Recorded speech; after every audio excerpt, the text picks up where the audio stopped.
Bonjour à tous, bienvenue sur Voir Autrement NC, la chaîne qui donne la parole à l'handicap.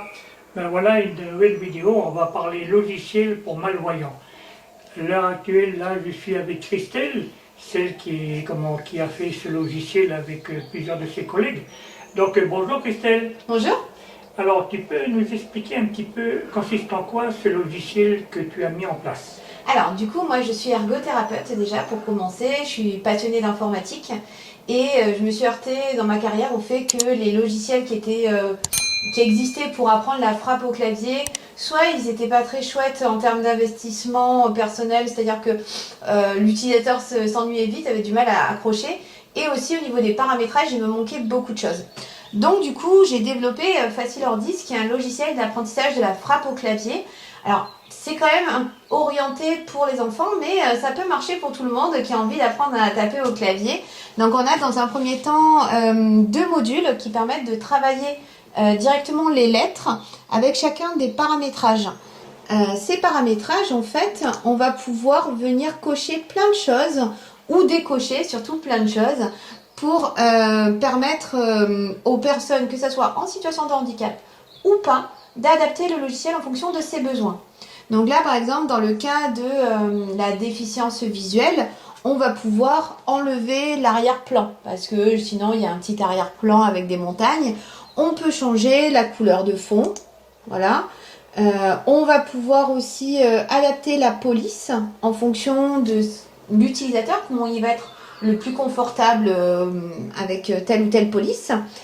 Et ensuite, on peut aussi mettre l'aide vocale. L'aide vocale, en fait, ça dit à voix haute la lettre qui s'affiche à l'écran ou le mot qui s'affiche à l'écran. Donc l'idée, c'est vraiment d'aider l'utilisateur au maximum par rapport à d'autres logiciels qui sont peut-être moins poussés au niveau des paramétrages. Donc là, voilà, admettons avec ça, on va dire que je suis plutôt sur une bonne configuration pour la déficience visuelle. Et là, je vais lancer la partie. Donc là, la partie, hop, je lance le jeu. Et je vais avoir la lettre qui s'affiche. B. Et ça me dit la lettre en même temps. Donc moi, ça me dit B, je tape sur B. D. Et ainsi de suite. F. L. Q. Donc là, l'idée, c'est X. que l'utilisateur aille de plus en plus vite sur la lettre. Donc au début, on va faire un score qui ne va pas être très élevé. Et avec le temps, on va améliorer ses performances pour qu'en fait, le cerveau puisse créer ce qu'on appelle les chemins kinesthésiques. Les chemins kinesthésiques, c'est le fait que, au début, je vais utiliser peut-être une seule main. Mais dans l'idée, ça serait chouette vu qu'on en a deux, qu'on a ajouté une deuxième. Et il ne va pas y avoir de notion de il faut que tel doigt tape telle lettre. On s'en fiche. L'utilisateur va taper avec les doigts qu'il veut du moment qu'il a les poignets posés et qu'il vient taper la lettre. Donc là, l'idée, c'est I. je viens taper. E. Et plus je trouve mes lettres M. rapidement, plus O. finalement le cerveau va faire la correspondance de la distance à parcourir pour aller taper telle ou telle lettre. Donc moi par exemple, je tape pas avec tous les doigts. Moi ici, je tape avec ces doigts-là et de l'autre côté, j'utilise que le majeur. Voilà. T. P. J. N. A. Et V. ainsi de suite. Donc là, il reste 100 secondes, du coup, on va abréger les souffrances. Je vais vous montrer autre chose. Notamment, ce qui permet de bien travailler la vitesse de frappe, c'est le module qui permet de faire de la répétition de mots. Donc en fait, la répétition de mots, ça va être tout le temps le même mot. Donc par exemple, le, ça va faire le. Et quand je vais taper le, mon cerveau et mes doigts vont enregistrer le chemin à parcourir pour taper le. Donc je vais taper le espace, le espace, le espace. Et mes doigts, ils vont imprimer ce mouvement. Une fois que j'ai fait le, ça passe à un autre. Ça va être un, je, ainsi de suite. Et du coup, le corps imprime les mouvements réalisés pour les différentes combinaisons de lettres. Et ces combinaisons de lettres, quand on aura fait plein de fois l'exercice, en fait, le corps aura imprimé et pourra taper ces mots-là individuellement dans des phrases. C'est ça le but du jeu. Voilà. D'accord, mais dis-moi Christelle, c'est vrai que le logiciel a été fait pour les personnes malvoyantes, mais est-ce que les valides peuvent aussi s'en servir? Ah mais complètement. En fait, l'idée c'est que ça marche pour tout le monde. D'accord. C'est-à-dire en situation de handicap pas en situation de handicap. L'idée c'est, est-ce qu'on a envie d'apprendre à taper au clavier de manière ludique? Bah, du coup, c'est facile hors 10. D'accord. Alors, je pense qu'il y a beaucoup de gens qui vont certainement se demander combien ça coûte. Ça coûte pas cher du tout. Mais vraiment, parce qu'en fait, c'était aussi quelque chose qui était important pour moi. Il y a deux versions. Il y a la version pro et la version famille. Dans la version pro, c'est plus destiné à soit des professionnels de santé comme moi, soit des établissements qui vont avoir plusieurs utilisateurs sur un même ordinateur. Donc, par exemple, j'ai un ordinateur et dessus, je veux qu'il y ait autant de personnes que possible qui utilisent cet ordinateur. Dans ce cas-là, la version pro est tout à fait adaptée et elle coûte 50 €, mais c'est un achat définitif. C'est-à-dire qu'on n'a pas besoin d'avoir un abonnement où on va payer pendant X temps. C'est 50... Ah oui, en francs pacifiques, du coup, c'est 6 000 francs, si je dis pas de bêtises, c'est ça. On me dit dans l'oreillette que c'est bon, donc 6 000 francs pacifiques. Pour la version pro, il n'y a pas besoin de payer plus que ça. C'est un achat définitif. La version famille qui permet de créer deux profils utilisateurs. Donc ça correspond à quoi les profils, je reviens en arrière. Là ici, j'ai un profil. J'ai un utilisateur. Dans la version famille, je peux en créer un deuxième. Ça suffit largement pour quelqu'un qui a son ordinateur personnel et qui a besoin de travailler dessus. Et du coup, là pour le coup, c'est 30 €. Alors 30 €, ça correspond à 3 600 francs pacifiques. J'avais fait la conversation avant de venir. Voilà. C'est ça même. Cette question. Donc, comment ce logiciel-là, il est aussi bien sur Mac que sur Windows. Oui, et aussi sur tablette. D'accord. Et est-ce que sur téléphone, ça fonctionne? Non. Pas du tout. Sur téléphone, ça serait trop petit en fait. D'accord. Donc, comment sur tablette, ça veut dire Samsung et puis Apple, c'est ça? Oui, tout à fait. D'accord. Donc ça fonctionne sur Android, Oui. pas que Samsung, ça pourrait être Oui. Xiaomi ou ce qu'on veut. D'accord. C'est important d'avoir un clavier externe. Parce que sinon, la moitié de l'écran va être grignotée par le clavier virtuel. Et honnêtement, quand on travaille sur un jeu comme ça, là, si on a la moitié de l'écran, vous voyez, qui est pris, Oui. ça va pas être confortable en fait. D'accord. Donc, le mieux, je crois que c'est sur ordinateur, non?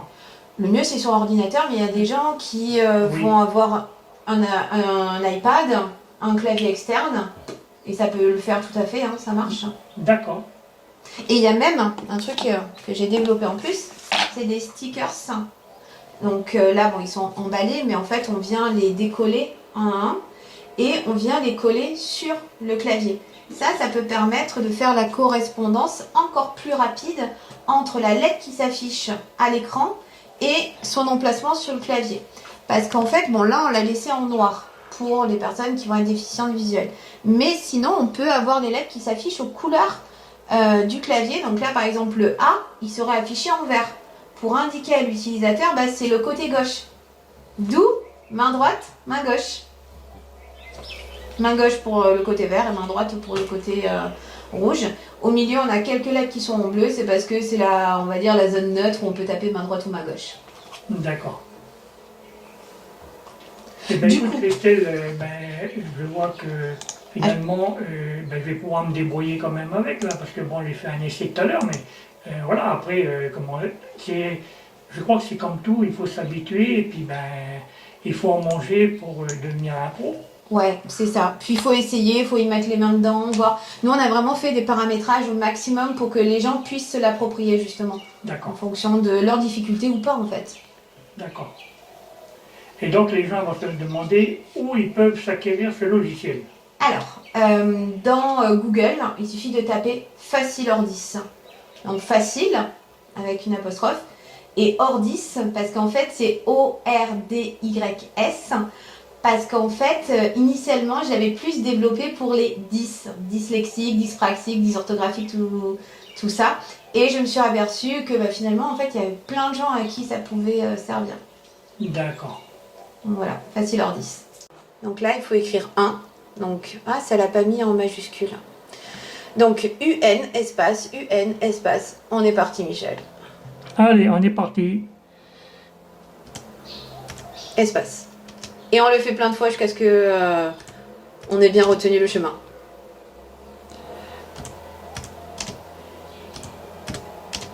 Donc là, je lui laisse faire sa première ligne tranquillement. Mais après, je vais l'embêter un peu. Parce que ça va pas se passer comme ça. Donc là, il se fait UN espace. Et après, quand il va être arrivé au bout de la ligne, ça va lui dire un nouveau mot. Donc là, il est en train de commencer à créer les chemins kinesthésiques.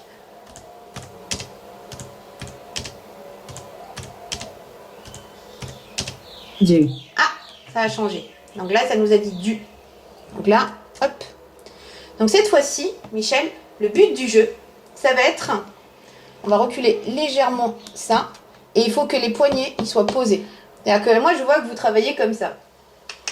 Et là, cette fois-ci, on va essayer de travailler un peu différemment pour créer ces fameux chemins kinesthésiques. Donc là, on va faire du de cette main-là, enfin D ici, et U en haut, et espace avec le pouce. Ah, dommage, on efface. Hop, c'est l'espace qui n'est pas passé. Espace, D, U, espace. Difficile, parce qu'il faut qu'on prenne ses marques, tout ça. Mais après, avec le temps, l'idée, c'est que il puisse imprimer ces chemins kinesthésiques.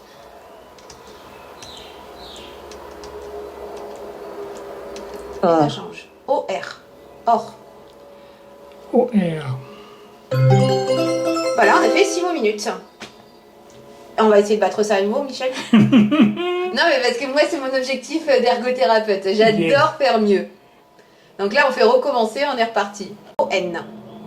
O-N, espace.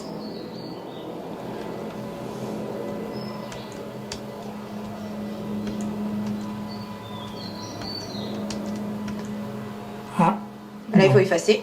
Ouais. Voilà, maintenant tu le trouves plus vite. Et on est reparti. O-N. Est-ce que t'as pas une meilleure position que ça?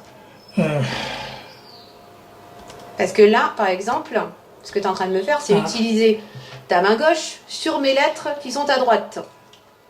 Ça me va pas de ouf. Oui. Attends. Du coup, pour faire ça, en fait, ce qu'il faudrait que tu fasses, c'est que tu fais O-N espace. O-N. Là, ça va Tu vois? être, Vas-y, voir. Alors là. Le poignet posé. Poignet posé, ok. Ouais, mais après, il faut appuyer. Tu le bouges ton pouce. Hein? Voire même, ce que tu peux faire, c'est que tu fais tac.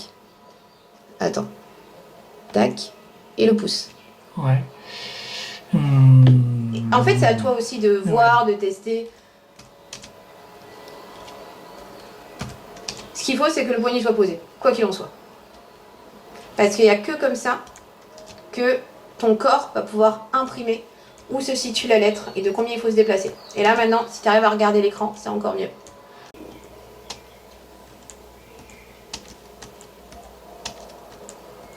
Là, on sent que le rythme, il est pris, quoi.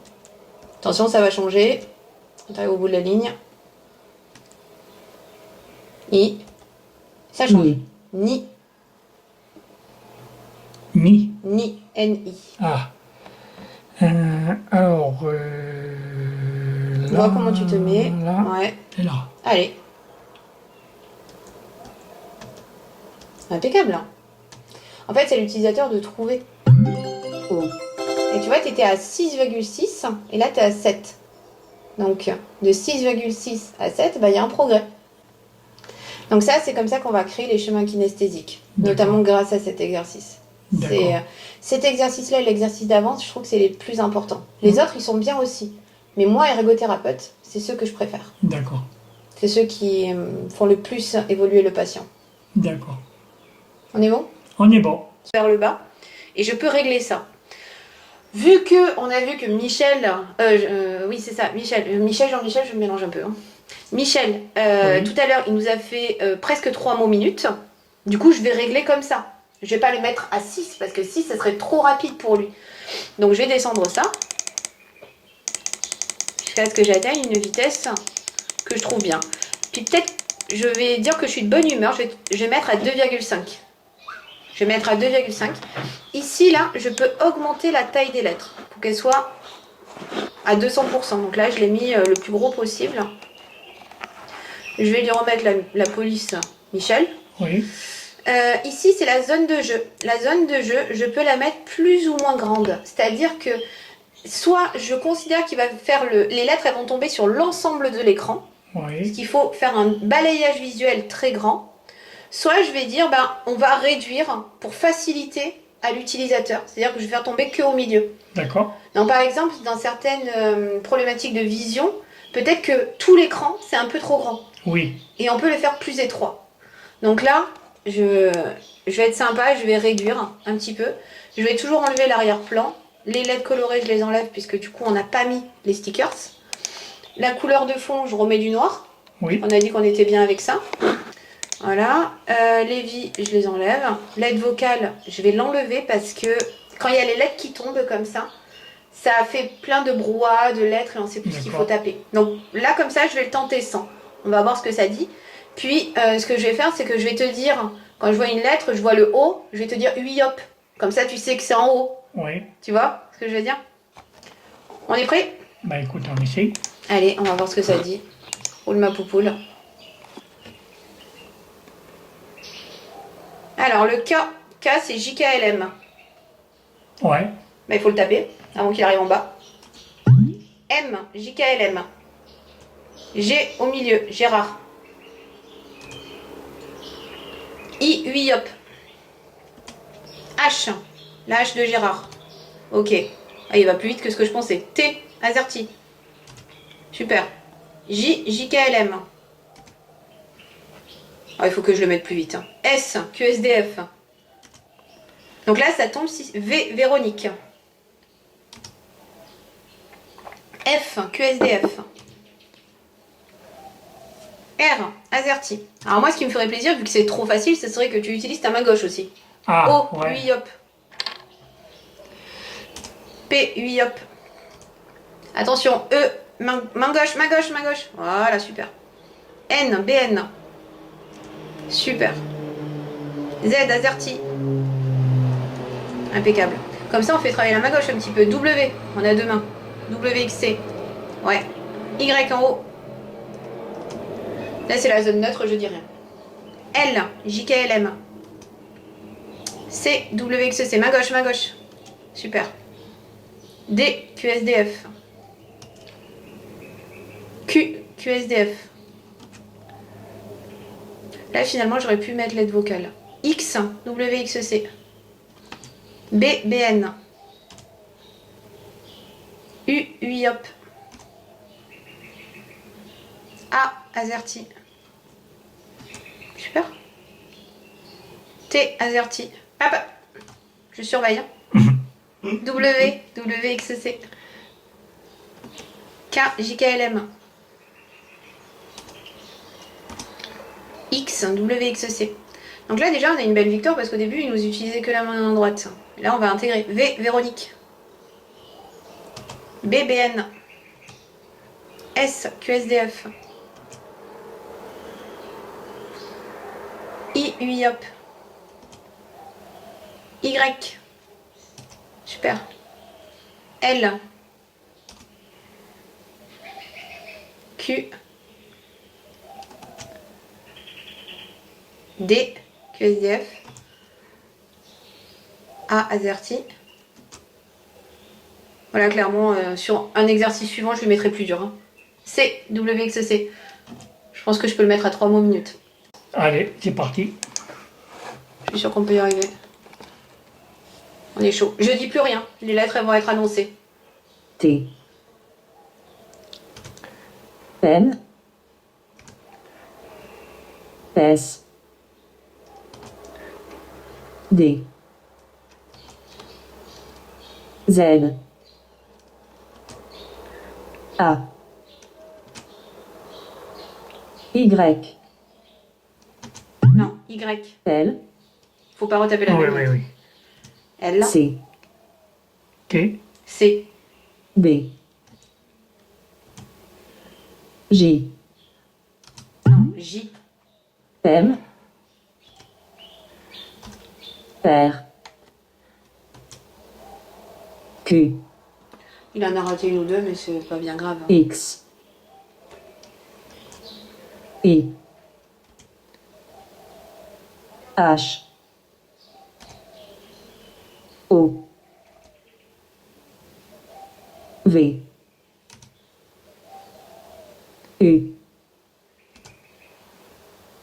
K. G. G, E, P, c'est pas grave. F, F, W, G, D, T, 2,7, bah voilà, on s'est déjà amélioré. Et à chaque fois qu'on fait un exercice, on gagne des pièces d'or. Ok. Et ces pièces d'or, elles nous permettent, ici, là, d'acheter dans le magasin des choses. Alors là, on n'a pas assez de pièces d'or ici. Là, pas encore. Mais là, par exemple, on peut avoir un petit smiley. Donc si jamais il y a un petit smiley qui te plaît, là, dans tout ça, Ouais. bah, on peut l'acheter. Et on peut l'ajouter ensuite ici à notre petit personnage qu'on a mis. D'accord. Il y a un petit côté motivationnel. Mm.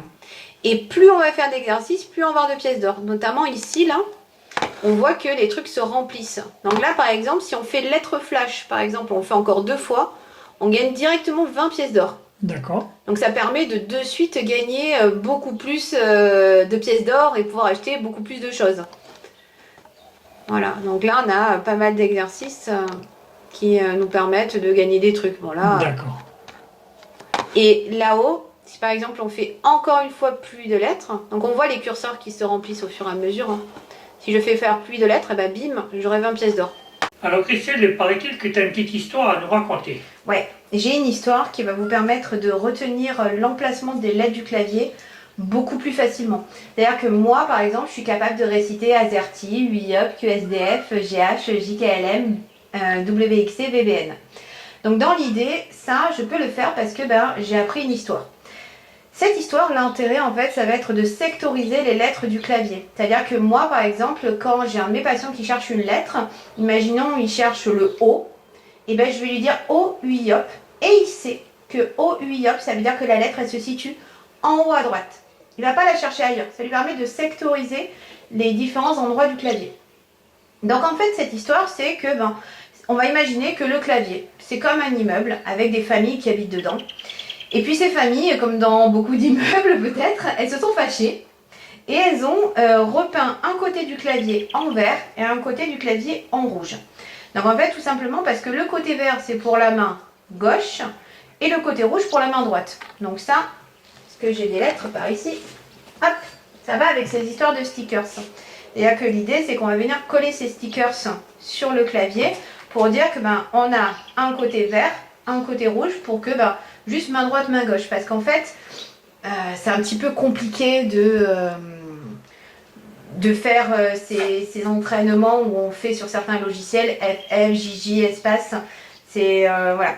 Donc, dans cette histoire, on a la première famille du clavier qui s'appelle AZERTY. Parce qu'en fait, en France, tous les claviers commencent par AZERTY. C'est-à-dire qu'il faut faire attention parce qu'on entend le son I, mais c'est Y. Et c'est pour ça que cette lettre-là, sur mon clavier à moi, elle est en bleu. J'ai mis les lettres du milieu en bleu pour dire que, en fait, elles sont un petit peu particulières, elles sont au milieu. On peut les taper avec main droite ou main gauche. Et le Y me semblait être une lettre qui, entre guillemets, posait problème à retenir. Donc, on entend AZERTY, mais c'est bien un Y. Ensuite, on a la famille UIOP. C'est la famille U qui boit du IOP. Le IOP, c'est un petit peu comme vous connaissez cette boisson lactée qui s'appelle le IOP. Nous, on a beaucoup ça en métropole. Sauf que là, ça s'écrit IOP. C'est une sous-marque, c'est comme le IOP, mais c'est une sous-marque. Ensuite, on a la famille QSDF. Alors, la famille QSDF, on dit qu'elle n'a pas de Q, elle n'a pas de chance, parce qu'elle est SDF. Donc, c'est un petit peu un jeu de mots pour dire Q, qui est SDF, sans domicile fixe. Ensuite, on a Gérard, qui est bûcheron, et il a une hache. Ce qui donne Gérard, GG, c'est son surnom, et il a une hache pour la lettre H. Ensuite, on a la famille alphabet, parce qu'en fait, c'est les seules lettres que le type qui a créé le clavier, il a mis tout en bazar, mais JKLM, il les a mis dans l'ordre de l'alphabet. Donc en fait, voilà, il faut les retenir, JKLM, dans le même ordre que l'alphabet. Ensuite, on a la famille bizarre. Alors cette famille, elle est bizarre parce qu'en fait, ils vivent dans les WC. Sauf que les WC, ça s'écrit WC. Et ces WC, il y a eu un dégât des eaux. Du coup, Gérard, il est venu mettre 2 planches en forme de X, ce qui nous donne WXC. Ensuite, on a la célibataire qui est en bleu à nouveau. Elle s'appelle Véronique et elle fait du vélo pour la lettre V. Et enfin, on a la famille gourmande qui mange des BN. Alors les BN, c'est des biscuits qu'on a en métropole. C'est la biscuiterie nantaise, en fait, originale. Vous chercherez sur internet les BN. Donc voilà, c'est des biscuits au chocolat que les enfants aiment bien. Donc voilà, la dernière famille, c'est la famille gourmande parce qu'ils mangent des BN. Voilà. Donc ce qui nous donne AZERTY, première famille du clavier. La famille U qui boit du IOP. La famille qui n'a pas de chance, elle n'a pas de Q parce qu'ils sont SDF. Ensuite, on a Gérard GG avec sa H. Puis la famille alphabet, JKLM. Ensuite, on a la famille bizarre qui vit sur les WC avec un X qui vient barrer les WC. Ensuite, on a Véronique la célibataire. Et enfin, la famille gourmande qui mange des BN. Et avec ça, on sait son clavier. D'accord. Voilà. Écoute, je te remercie beaucoup parce que c'était une histoire très instructive. Donc, maintenant, il n'y a plus qu'à. Il n'y a plus qu'à.